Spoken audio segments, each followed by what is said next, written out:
Hi. So, yeah, I think only you two people are for today. I don't know what is the status with other people. Okay, so since only you two people are here, is there any specific doubts or discussion that you two personally need regarding any topic?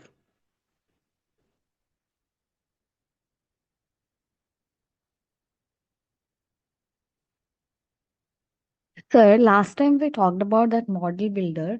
I mean, that was very Mm. interesting. But do you have any, sample video stuff which we can follow and build some models? That would be really helpful, actually. If you are going to teach about that in future, then that's absolutely fine. If not, then if you could just share us with some video, tutorial stuff like that, and where we could follow and just build some model just to get practice, that would have been really helpful. Yeah, okay. So I'll just share you some videos also. Sure, sir. So which it will be helpful for you also. And I'll be sharing you some basic models also which we have. Okay. Okay, sir. So I'll Yeah. just give you some sample models so that now when you open it and see some models will be there on default created Okay. so that now you can edit those things and perform various actions that you want. Sure, Okay, sure. like a Okay. model builder is entirely like preparing a flow chart to be precise. When you are preparing a Okay. methodology file or something, so that is what Okay. is exactly a model builder is. So I'll share Okay, you sir. some sample models as well as some sample Sure. videos also with that. Okay. Thank you. Yeah, yes. So is there any other thing that you need? Apart from this, if there is any topic that you need, because only you two people are here. Yeah. And can I know how well is the assignment going on? The activities is all going, so that now if there is any doubt or clarification regarding the activities which we have done till now, we can check that once on today's class.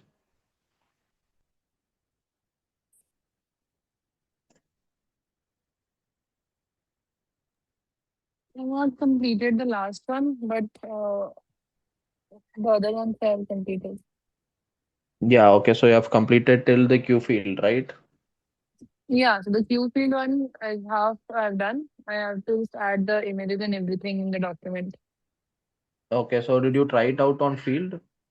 Yes, yes, I did. Yeah. Okay. Okay. So is there any other doubts that you have, or any other additional clarifications or any additional details that you need?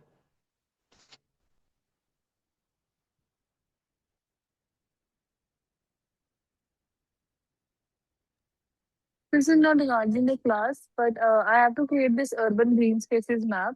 So if you can, just maybe give a brief on how can we get it through the do we create the map using OSM for this? Like how do I For map which the topic? parks and everything? Yeah, yes. Actually, your OSM is almost the mapped data only.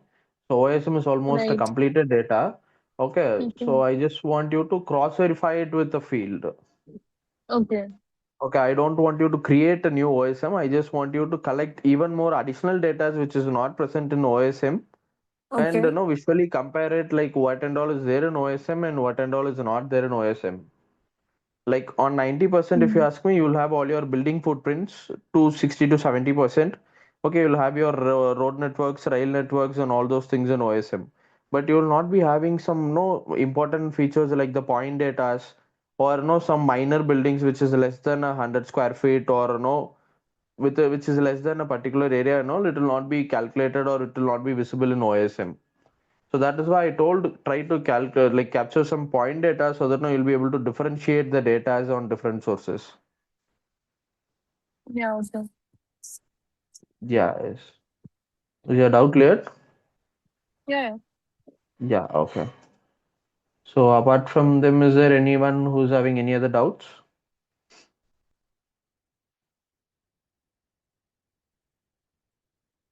Okay, so if no one is having any doubt, I think now we can start with the balance of a processing toolbox.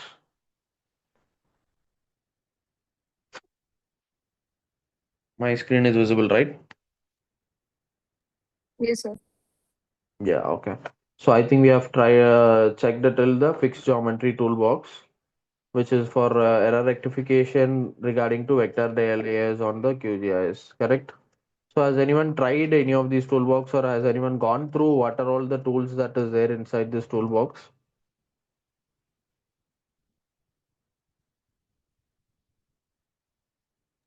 I didn't use them, but just read through it.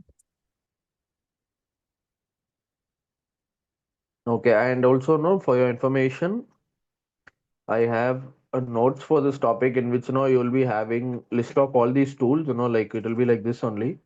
So like name of the tool and what does it do. So I'll provide you a notes like this with full on list of all the tools in QGIS. Okay, for the future, if you have any doubts or references. And in the meantime, we'll continue with the balance topic that is from GPS to till what we see it in GraphGIS.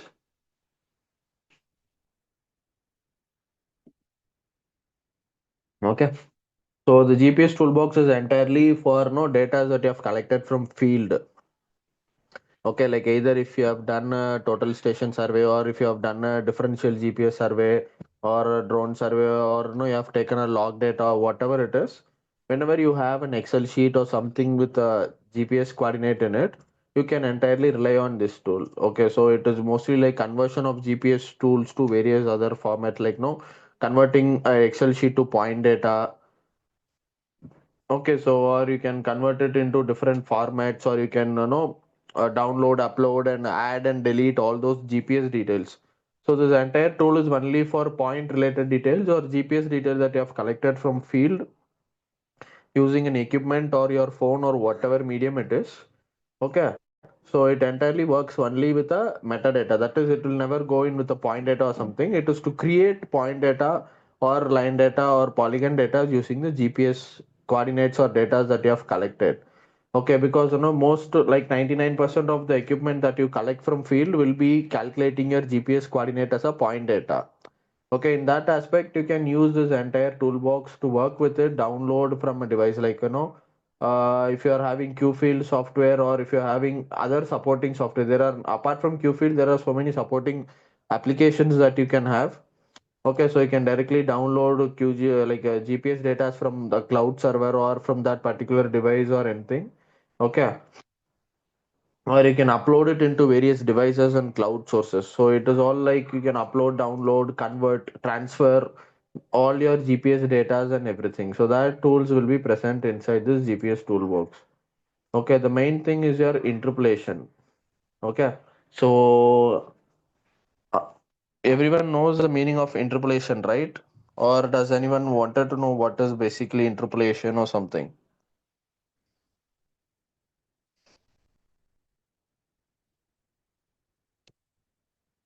Okay, so we'll consider that as a fresher itself, and I'll tell you. So interpolation is nothing but calculating unknown values with the help of known values. Okay. For example, if you have point number A and C, so in order to find the value of point B, you have to interpolate these two values. So what it does is it studies the two values and gives you a guessing. That is, it gives you an assumption output of what B might be. Okay, so this process is said to be interpolation. It is like identifying or knowing all the unknown values with the help of existing known data. Okay, so that is said to be, that is the basic definition of interpolation. Okay, in that we have different types of interpolation. Okay, TIN interpolation is terrain irregular network. Okay, TIN means triangulated irregular network, which is mostly used for the elevation, ground surfaces, and everything. Okay, this tin interpolation is mostly, or it's only done for terrain related analysis and building structures, or building a terrain model or something like that. Okay, so you have line density, which works with the linear features of interpolation. Okay, so it measures based on a raster cell, or so it is calculating everything on a raster but based on a linear feature. Okay, so that is where your line density comes in. Okay, your IDW interpolation is the common interpolation that we are doing inverse distance weighting for any type of analysis.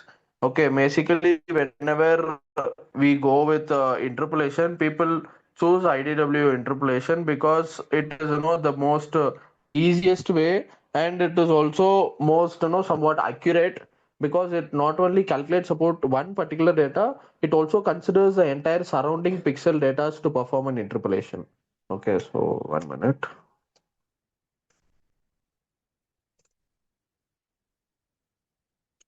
Okay, yeah. So for example, when you have a image like this, so we'll take 1 pixel. Okay, so when IDW interpolation is calculating or is analyzing about this particular pixel, it not just calculates with the nearest pixel, it almost calculates with the 360 degree of it. Okay, for example, some calculation method only considers the pixel on the forward motion, or some only calculates the pixel on the vertical axis.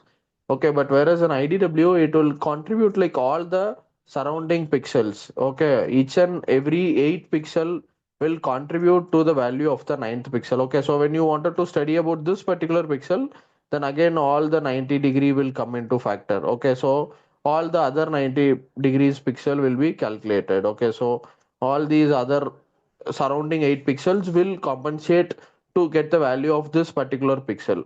Okay, or to perform an analysis for this particular pixel.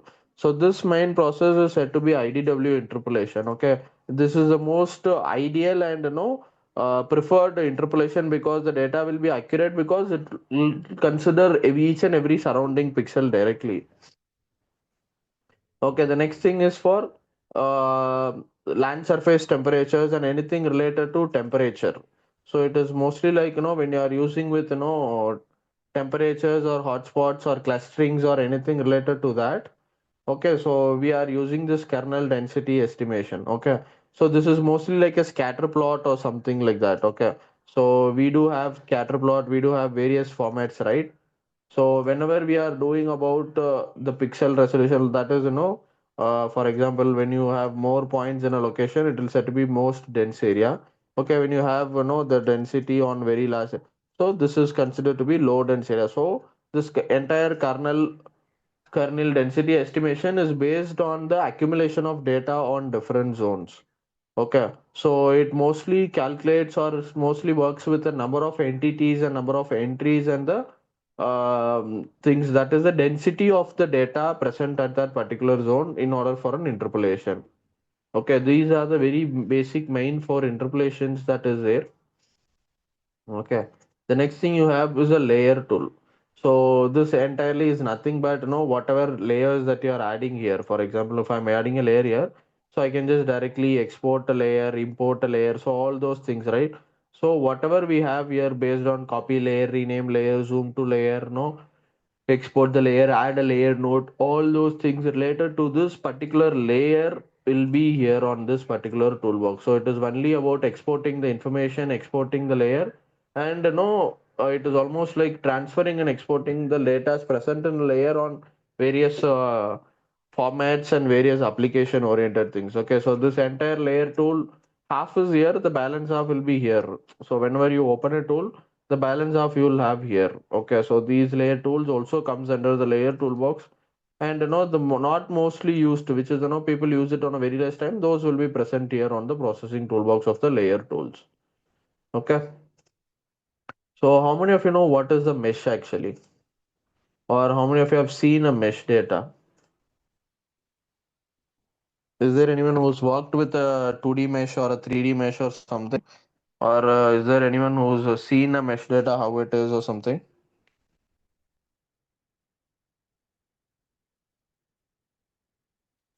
No. Is that the Okay. grid data that we use? Like we create grids for a landscape. Okay, mesh is nothing but it is not about creating grids. It is about creating a base layer. For example, we'll just consider it like this. So when you have a floor surface, you just apply a cloth or a carpet over it. Okay, the carpet exactly depicts you the elevation and the details present in the ground, right? So if you are putting a carpet on a marble floor, it will be full on straight. Okay, just smooth like the marble floor. When you put it in a rough space or in a staircase or something, the entire carpet depicts the output of the what is based on the ground level, right? Or what is beneath it. Okay, so that is the basic definition of mesh.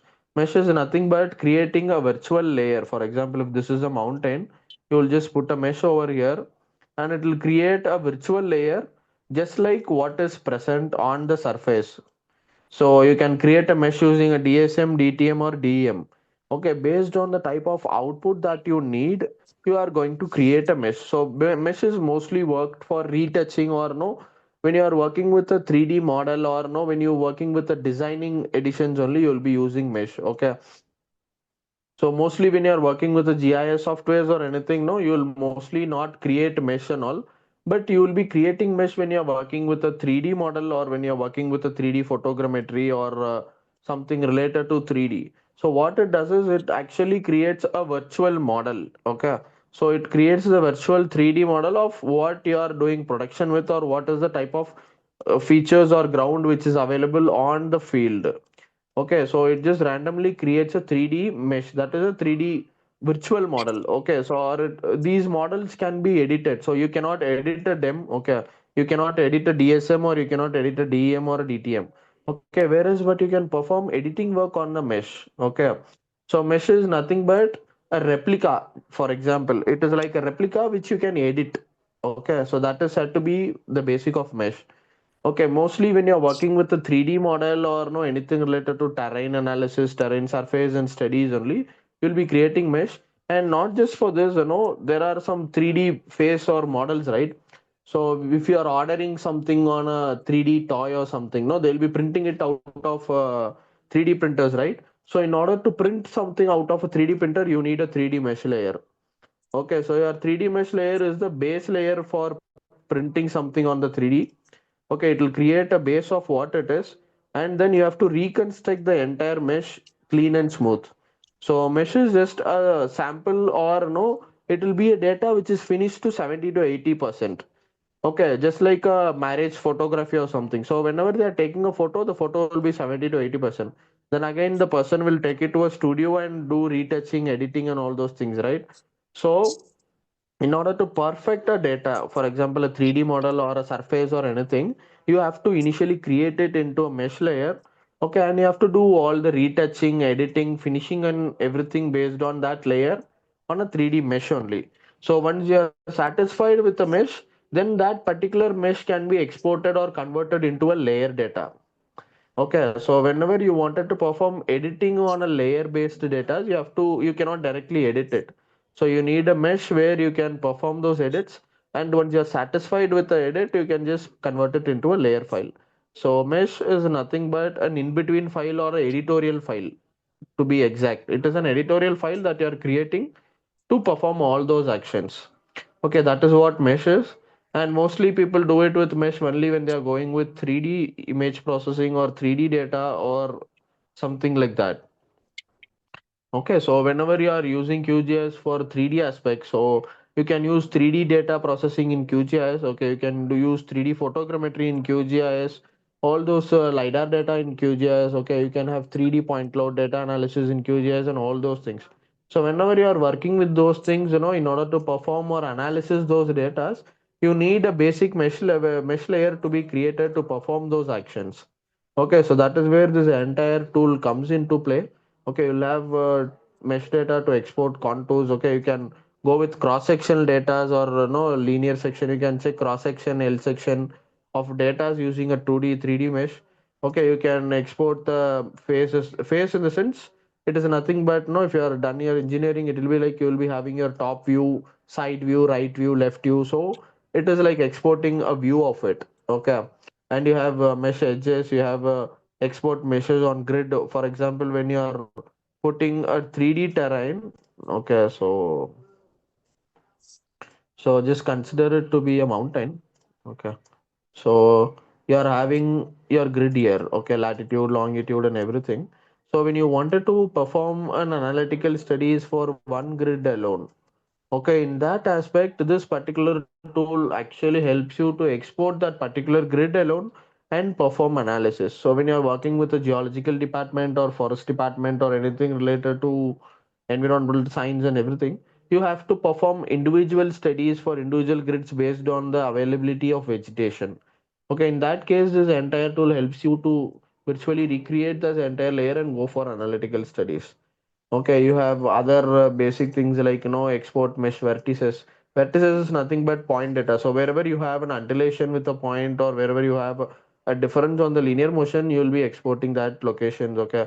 So you can export time series values from point in the mesh data. So a time series is nothing but no, like whenever you are taking a data so with a mesh, or whenever it is like exporting the time-based detail. So as we have seen in our 4D diamond, that is a fourth dimensional thing is a time.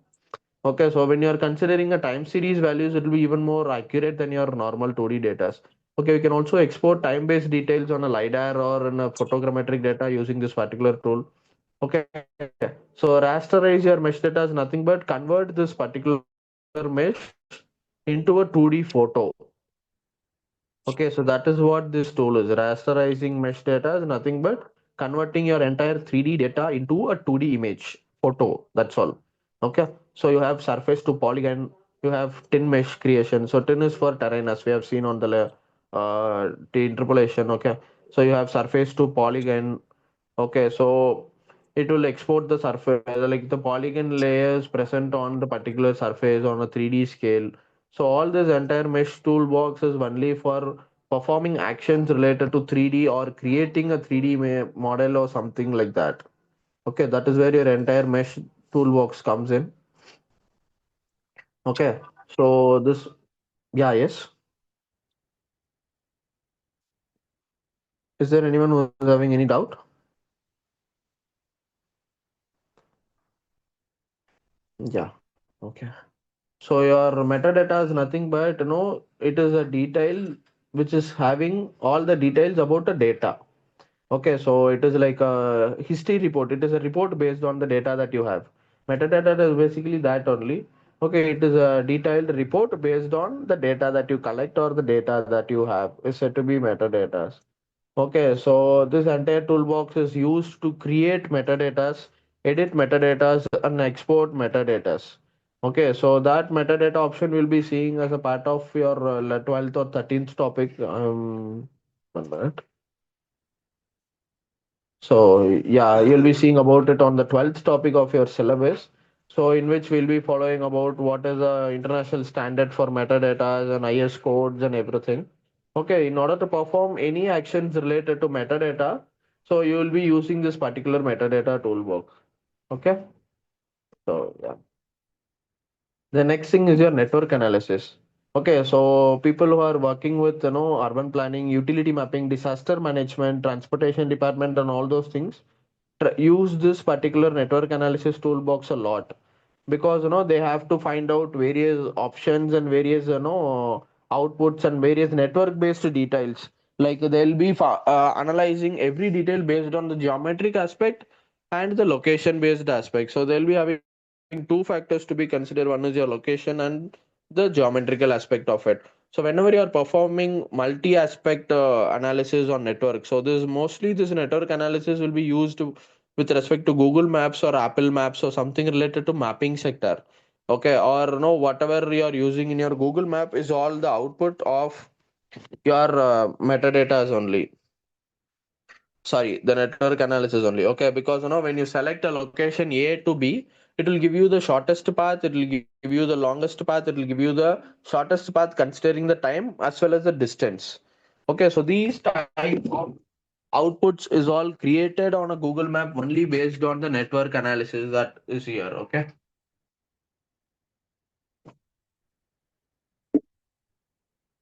No, it is like so yeah, you just consider this to be a road network. Okay. So I want to go from this particular tool. Okay, so I want to go from point A to point C. So what it does is it will calculate me shortest path from points. Okay, so this is route 1. Okay, so this is route 2, same route 3. Okay, or no, route 4, route 5. So it will give you 15 to 20 various options in order to reach two particular locations from point A to B. But it will give you the shortest path with respect to time. Okay. See, so it is giving you the shortest path in the sense it is with respect to the distance. That is the geometrical aspect. When you wanted to go it into fastest, it is by means of traffic or the time duration taken in order to complete the track from point A to B. Okay, it is not always that your geometrical shortest path will be the same as the time also. Okay, so in order to perform those type of network based or no line based or anything, you can use this entire network analysis. So that is where your shortest path will be from layer to point or point to layer or point to point. Okay, layer is nothing but when you are performing it with like polygon to point. Okay, nothing but when your house to a particular point. So you can consider it like that. Okay, service area is nothing but it will create zone maps.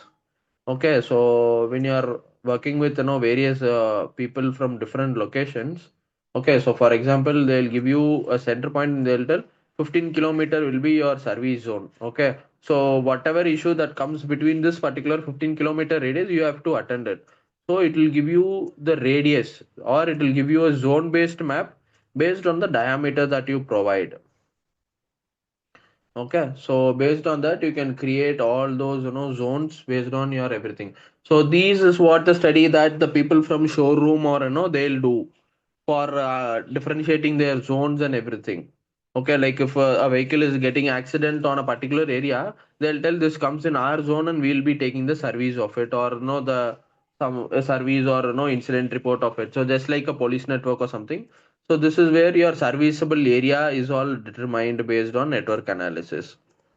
Okay. The next thing you have is a geometrical output, like the bar plot, box plot. You have scattergraph, you have histograms, and all those things. Okay. So this is nothing but providing all your outputs on the mathematical bar format. Okay. So when you are doing analysis part for 5 years, 10 years of data, you can directly use this plot chart to create or no to compare various data from various time periods. Okay, you can create data from a raster layer or from a vector layer. Okay, but most of your data can be created using the vector layer because most of your vector layer will be only in geometrical aspect. But if it is in raster data, it will never be in a geometrical aspect. It will be on a image or a pixel based format. So again, it has to reconvert it into a vector format and then perform those analytical studies. Okay. So this is just the mathematical expression that is used to compare various data on the standard level. So you have standard deviation, you can create mean, median, mode. Okay, all those statistical outputs you can create using this particular toolbox. Okay, next thing is your point cloud conversion. So your point cloud is basic definition of a LiDAR output or no people who have collecting data using LiDAR equipments. Okay. So your point cloud is nothing but you'll have dot things across everything. Okay, so these point datas will be giving you the terrain, the surface, the classifications and everything. Okay, so anything that you have in a point format, so your point also will be changing on different densities and everything based on the equipment that you use, the terrain that you fly, and all those things. Okay, so whenever you wanted to convert those point data into various formats like vector or into an image or something like that, you can use the entire point cloud toolbox. Okay, the entire point cloud toolbox is to specifically work with LAS, LAZ, that is your LiDAR based or your point based file systems. Okay. So you have point cloud data management also, like the same what you do in raster data. So you can reproject it, you can change the projection of a data. Okay, the same basic information you can merge two or three rasters. Okay, you can convert it into a single image. You can do masking. Okay, you can do area of interest map, all those styling and everything. Okay, whatever accessories or data that you're working with the raster, the same backend thing or the supporting tools for creating that with the point cloud data will be here on the point cloud data management toolbox. Okay, next thing is the point cloud extraction. So nothing but when you are creating a raw map or when you create a point cloud using QGIS or something, you have to extract out of it, right? So it will be giving you extraction based on boundary. That is, it will give you to segregate your area of interest. Okay, so you'll be segregating your density based data, and if you have any filters for it also, like layer based or no color based or anything, if you are using, you can use that also on the point cloud data. Okay. So with this, most of your vector based data is all over apart from your vector analysis and other things. Okay. So this is the next tool will be your raster analysis. Okay. So this will have everything related to raster data. Your raster data is nothing but an image. Okay. So it will have each and every part based on your raster, that is your image data. So you can do analysis part, okay, linear membership analysis. You can go fuzzy raster analysis, okay. You have cell stack percentiles, all those raster based analysis part. Okay, you have frequency analysis. Okay, you have raster layer properties. You have raster calculator, raster interpretation. Okay, you can have reclassification. Okay, you have raster ranking. You have surface volume analysis for 3D data. Okay, you can have reclassification details, you can have histograms for image-based data. Okay, anything and everything that you have based on your image file, that is your raster file, will be present on this particular toolbox. Okay, you have analysis, Boolean expressions, all mathematical aspect of it as well as the analytical aspect of your raster data will be present in this particular raster analysis toolbox. Okay, the next thing is raster creation. Okay, so whenever you wanted to create a raster data using some backend data or vector data or analytical data, you can use this particular toolbox. Okay, it is creating a random raster layer based on exponential distribution or gamma distribution, geometric distribution. So these are all based on the vector data. Okay, so whenever you create a vector layer or no some raster based analysis, you will get your half of your output based on the mathematical aspect. So when you wanted to create that mathematical aspect into a raster data for for better visualization and all those things, you can use this entire raster creation toolbox. Okay, the next thing is you have terrain analysis, which is nothing but surface based analysis on raster toolbox. Okay, the same thing you will have it in RGS as surface analysis on your spatial data or something. Okay, so all those things will be here on this raster terrain analysis where you will be able to calculate your slope, okay, hill shade, and no, your fill and sinking. You'll have your DTM filters like slope based filters. You can calculate your aspect ratio and all those things. So anything and everything that you're performing using DSM, DTM, and DEM, you can use this entire raster terrain analysis. Okay, so this is applicable only if you are downloading a DEM data, a DTM or a DSM data from server, or when you are creating it using the data file or no ortho image processing of what you have. Okay, then you have basic raster tools. Okay, so this is generate XY tile is nothing but exporting tiles. Okay, so when I created this particular satellite tile and when I wanted to go select the data into the zone, I'll just zoom into the section and I can export this into a separate image file or a terrain like map file. Okay, for that only we are having this generate XYZ tiles. Okay, if you have various images, you can say export it as a directory. If you are exporting single image, you can export it as a MB tile. Okay. And when you have too many raster options, or when you have two or three satellite data or hyperspectral data or multispectral data, you can use this aligned raster to easily work with those data. So it makes your work easy to align those data on a proper order and to help you with analytical part. So you have to do it as a process of pre-processing before performing analysis on the raster data. Okay. So these are all the very basic tools of raster tool. So they are convert map to raster is nothing but it will convert either your for example your layout or your vector based files into a raster based file. So this is nothing but converting data from different formats to raster format. Okay. So after that is where your geometrical analysis and calculation comes in. Okay, so before this we have seen how you can have to check your geometrical data, how you have to fix those errors in your vector data and all those things. So now comes your vector analysis. So your vector analysis is nothing but it is a preset calculator or a preset formula that is used to perform various raster vector based data analysis or no studies. Okay, so when you have different vector files or when you have created different vector files, based on that, you can perform all these vector options. Okay, so overlap analysis is nothing but when two or more files is getting overlapped. Okay, for example, for A you'll have a zone. Okay, for B you'll have a zone, and for C you'll have a zone.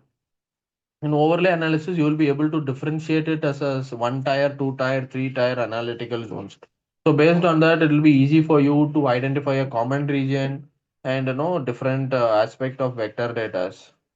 Okay, so this is the shortest line between features. So it will calculate the geometric difference between two different location-based data and everything. Okay, you have distance matrix where no, it will give you the full-on. It is an algorithm that will help you with the full-on mathematical aspect. That is, it will give you the distance-based details for each and every feature that you have. Okay, so these are all some basic tools. Okay, distance to the nearest hub is just like a network analysis that we have done. Okay, it will give you the nearest data from a layer to a point data or location based data or something on the vector aspect. Okay, so in your QGIS, it is like 70, like 20 to 30% of the toolbox will be repeating because it has been classified because we are in our QGIS, we are not just using QGIS, it is also connected with the GDAL and GraphGIS. Okay, so all these toolboxes is not specifically from QGIS. It is also generated from GDAL or GraphGIS also. So whatever tools is most commonly used, those tools are getting created, and it is all placed on the basic QGIS toolboxes on these three different aspects. Okay. So you have scatter statistics by categories, sum line length, that is, it will give you the overall length or distance of the linear features available, and all those things and all will be there. Okay, the next thing you have is a vector coverage. Okay, so your coverage is nothing but it will give you a zone-based analysis. Okay, so we have seen here, right? So it will give you the coverage of what it is. So a single layer, how much it is having a coverage. So dissolve, for example, if you have two adjacent datas, okay, so you have a single line splitting that. So when you use this particular dissolve tool, so what it does is it is just like mixing. Okay, for example, when you have a black and gray shade here, when you wanted to have a common point of mixing these data, you have an overstroke in brush, right? So that this black and gray mixes, and there will be no single line separating the color format, whereas that will be dissolved within one another. So you cannot differentiate the splitting point. So those type of analysis on vector data, you have dissolved data, you can validate the coverage. Okay, you can simplify those data into different formats. All those things will be present on the vector coverage. So your coverage data is nothing but whatever you are doing based on your zonal analysis or something. Okay, the next thing is you are having vector creation. Okay, so here it is like you have to whenever you wanted to when you have a line data. Okay, so mostly this will what people will use. Okay, so whenever having a line data, okay, so like this for example, but you will not be having a point data in it. But if you wanted to have a point data for different type of analysis, you can use these data to generate. Okay, see, generate points along a line.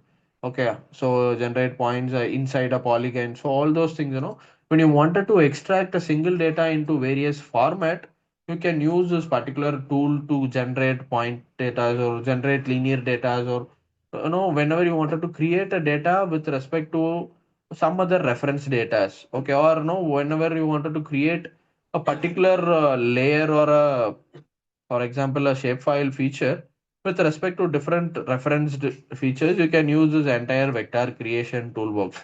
Okay, it will create you grids. Okay, it will create you patterns. It will create you point data. It will create you line data. Okay, and also it will create you random splitting of points based on buildings.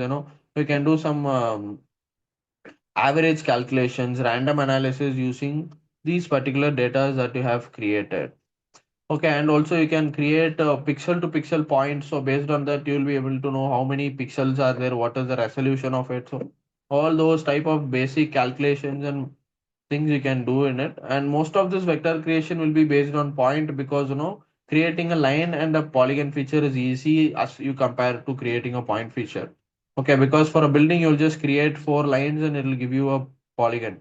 Whereas if you go into a point feature, you can create any number of points to complete a particular polygon. Okay, so that is why this entire toolbox is used. Okay, so the next thing is vector general. So here it is nothing but creating an attribute table, okay, creating a spatial table, defining the projection. Okay, so when you have duplicate entities, you can delete it. Okay, you can delete duplicate entities by attribute, like when you have more than one or two repetitions of data. Okay, so you can have all those things, or like when you wanted to create based on attribute table. So vector data is not just the vector data, it also has a backend attribute table. Okay, So whenever you wanted to work related those particular attribute and table formats of a vector file, you can use this entire format to create it. Okay, so you'll create a vector general file. Okay, and you will be creating all those layer based files, everything on that.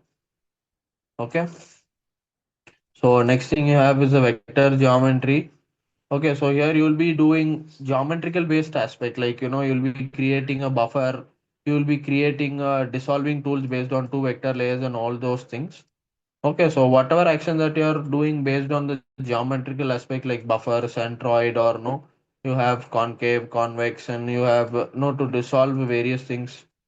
So all those things, whenever you are performing a geometrical based aspect of a vector file, you can use this entire thing. But each and every data that you extract or no, when you create using this particular file, will be entirely based on the geometrical aspect of it. So creating a data is entirely different from creating a data from geometrical aspect.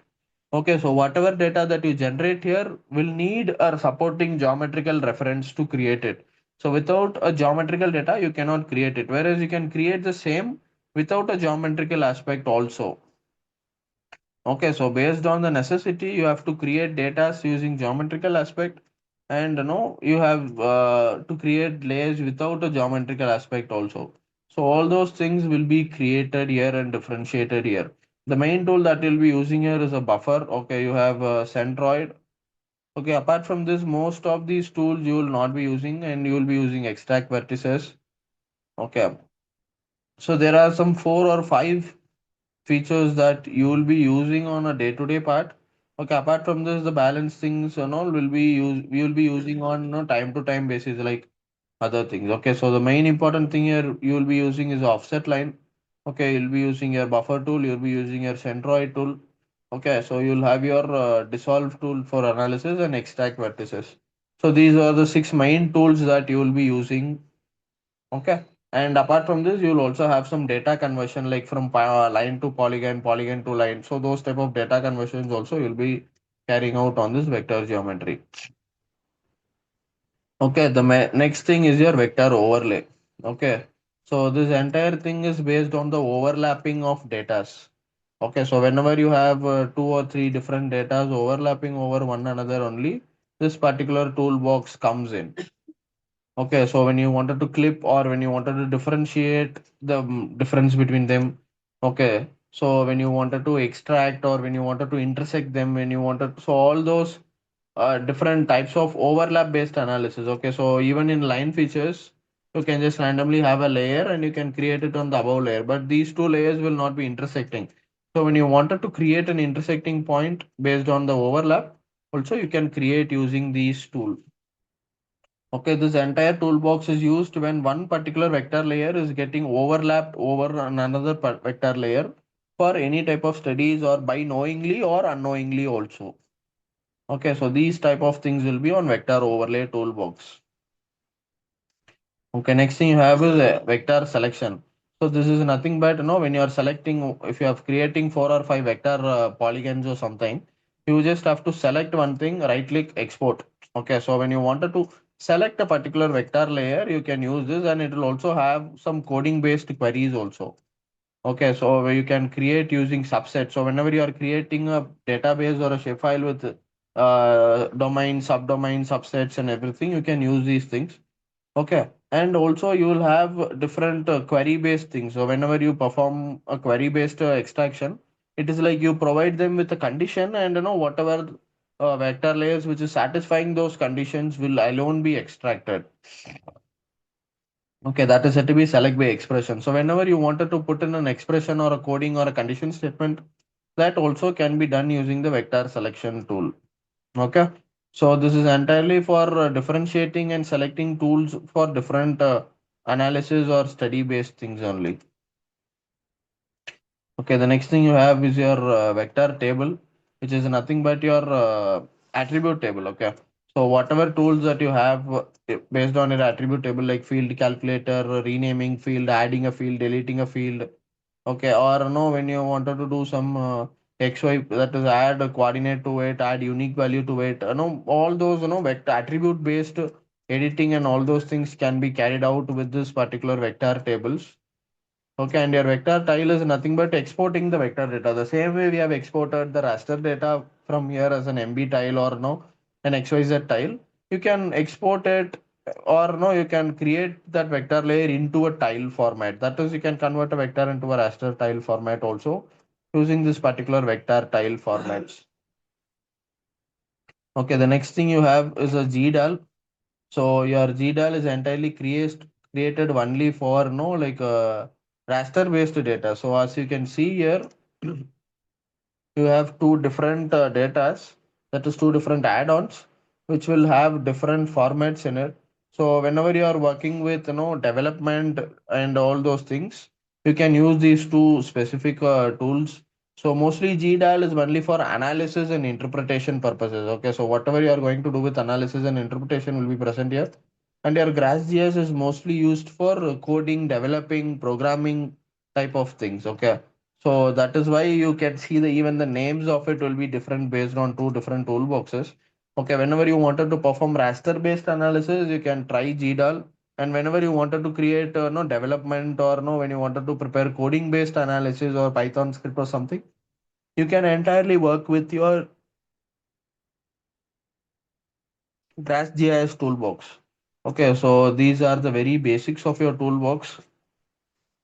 Okay, and no, you just have to create some basic actions using it, like no creating a buffer, or when you wanted to create intersect between these two layers, also you can create. So you can just directly go to layers. Okay, you just create a shapefile layer. Okay, I'll just create it as, and I'll create it as a point so that it will be easy for you to check.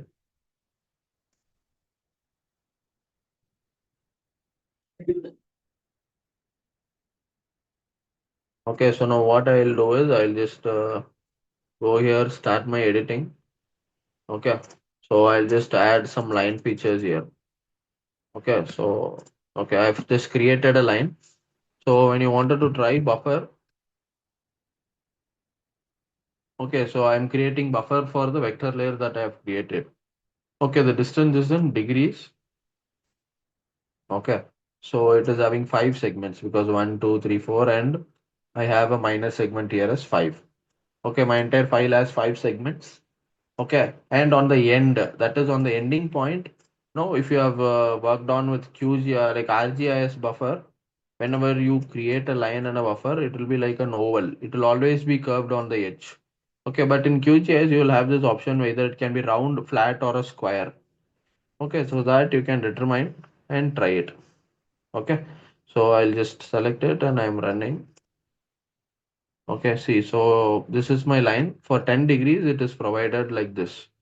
Okay, so even I'll try it out with a different thing. Buffer it is.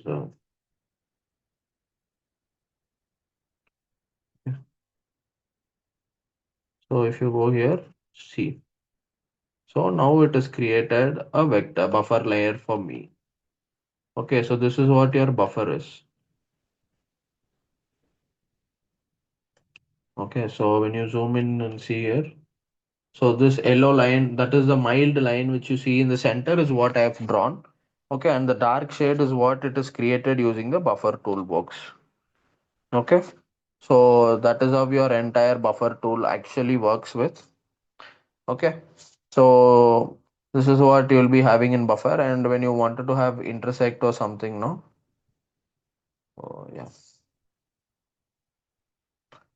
So see, so I have created two different lines. Okay, I wanted to create an intersect. Okay, so when I just type a keyword here, so whatever toolbox is having this particular thing will come here. Okay, so I wanted to perform analysis based on the vector file. Okay, so I'll go with vector and I am having an overlap, so I'll just go with line intersections. Okay, see, my input layer is here, my intersecting layer is also present, my intersecting data is also present in the same layer. But if you have two different layers, like when you're intersecting two different layers at a single time, here your intersecting layer and your input layer should be different. Okay, so that is why these things are there. Okay, so you just create it and just run it. Okay, so what it does is it will create an intersection node point. Okay, that is wherever the line is getting intersected based on layers, it will create a node point. That is a centroid point of that particular thing. Okay, so wherever intersection is possible, it will create a layer here. Okay, so is there any doubt here?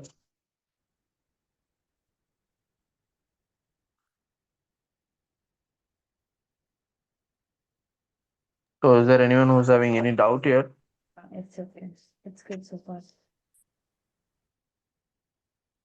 Yeah, okay. So you can just direct, if you know the exact tool name, you can just directly search it out also. Or if you know from which toolbox it comes, you can just go there and select it also. But directly searching will be easy for you, but you just have this complication also. See, when I select interselect, it's like intersect, it will give me everything. Okay, so whatever word is having the same spelling, it will give you the fill list. Okay, so you just have to able to differentiate the tools from different toolboxes. Okay, the same intersection you will have here in vector layer. So there might be a possibility of repetition. See, you have point cloud data management also, you have a clip, vector overlay also, you have a clip. Okay, so these type of names will be repeating. Okay, only based on the type of data and type of toolbox it is present, the actions are changed. Okay, so for that alone, you just have to be extra clear with it and do it. Okay. So I think as a part of this activity, we'll just have it like this itself. I wanted you to create a vector layer. Okay, it can be a point. It should be a point, line, and polygon. And I want you to perform those basic actions on everything. Okay, on vector data, for vector general or vector geometry, you have various tools to create. Okay, on point, line, and polygon, and you have different analysis for polygon also. You have different, you have union. Okay, you have apart from this, you have clip and all those things. So I want you to try out some of the tools. I don't want you to try out all the tools. Okay, just try out one or two tools on each and everything so that it will be easy for you to know it on the future also. Okay. So I think with this, your ninth topic will be over. Yeah. So yeah. So with this, your ninth topic is over. Okay. So is there anyone who's having any doubt regarding this topic? So I'll be providing you a note also. As we know, I have given you a definition of each tool, but it will not be easy for you to remember it. So I've given you a tool-based analysis. Okay, for vector geometrical tools, what and all it does, what is the name of the tool. Okay, for overlay analysis for everything on vector, and I have also given for raster-based analysis also. Okay, so I have splitted it into raster, terrain, vector, and everything. And I have provided details for grass toolbox, GDAL toolbox, and all those things.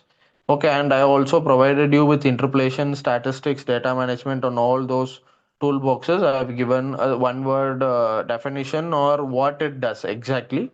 So that I have prepared a list so that I'll just share you shortly so that no, it will be helping you to know those tools even more and perform those actions. Okay. So, is there any other doubt apart from this on today's class or on any of the previous classes? So can we also perform correlation and regression stuff in QGIS? Ma'am, can you be a little bit louder? Can we also perform correlation and regression analysis using QGIS? Yeah, yes, ma'am. We can perform any type of mathematical analysis if you have a formula. That's all. So regression is all formula based analysis. Okay. So when you're able to know the formula and when you're able to create it using a vector calculator or a raster calculator, so you can able to perform those actions on QGIS. And it is not just in QGIS, you can perform it on any GIS based software using ArcGIS or Snap or whatever it is. Okay, sir. So I just have one Yeah. more query. So I have been stuck with this buffer analysis for quite a long period of time. So I usually work Okay. with NetCDF files. I have shared one sample Yes. with you. So Okay. one sample which I have shared for you, that's for southwest coast of India. And it takes Okay. 2 degrees from the coastline. So what I want Okay. presently, so that file was actually generated by my supervisor. So I have no idea like Okay. how he generated, though he gave me some reference to some GitHub, which I have also shared with you.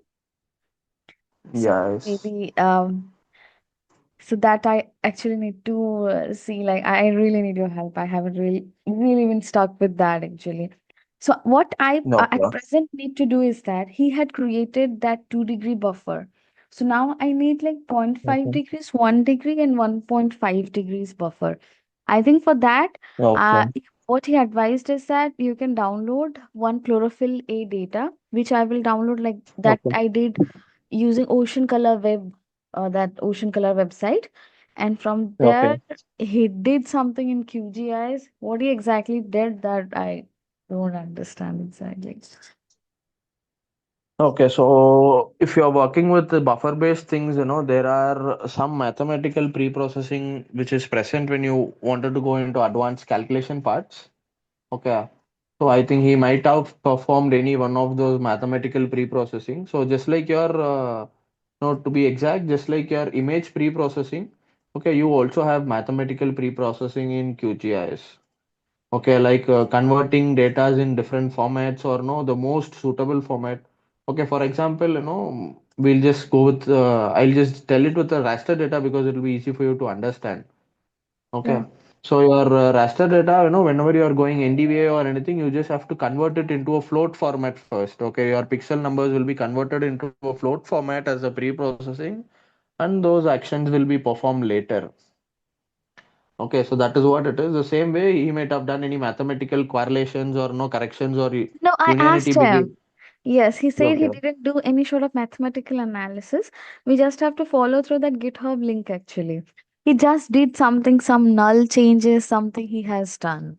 That's it, he said. Okay. So I think this is the data that you have provided Yeah, me. yeah. So if you wanted to repeat the same, you just give me some time. I'll just go through the data and Sure, what sure, output sure. it is all there. Yeah, Okay, sure, sir. so and I can guide you through the entire step. Sure, sir, Okay. sure, sir. Okay, okay, Yeah. sir. Thank Yes, you. ma'am. Yeah. Okay, ma'am. Thank you. Is there anyone who's having any other doubts apart from this?